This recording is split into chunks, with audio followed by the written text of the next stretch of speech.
Hello everyone and welcome to our channel. In front of me I have AMAZFIT Active 3 Premium, and today I'm going to show you how to enable and how to disable the power saving mode on this watch. And the power saving mode, like the name suggests, is basically useful if you want to sacrifice some of the features of the watch to save the power on it.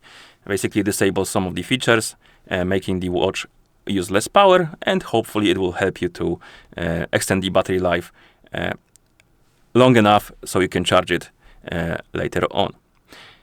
And I'm going to show you how to enable it and how to disable it. So let's get started.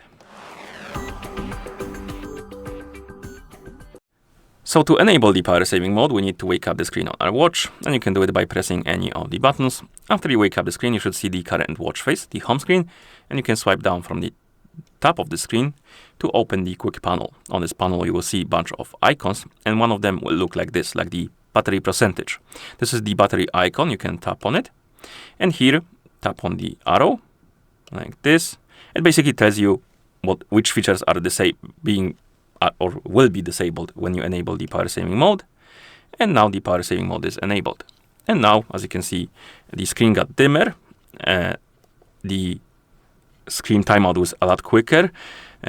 Also, some of the features like heart rate and stuff like that will be disabled to save the power.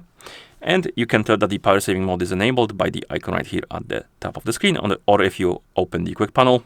As you can see, there's a lot less icons on the quick panel because those features are disabled, and the icon of the battery saver is highlighted by the color, which also indicates that the mode is enabled. And if you decide to disable the power saving mode, you can simply open the quick panel, tap on the icon, and the watch will go back to the normal mode. You will see the message battery saver mode disabled. And as you can see, now the screen is at the normal brightness. The quick panel is back with the normal amount of icons, and the icon of the mode is normal. It went back to the grayish white color, and also the icon from the top of the watch face disappeared, which indicates that the mode is disabled. And that's how you enable and how you disable the power saving mode on this watch. If you found this video helpful, please consider subscribing to our channel and leaving a like on the video. Thank you for watching, and see you in the next one.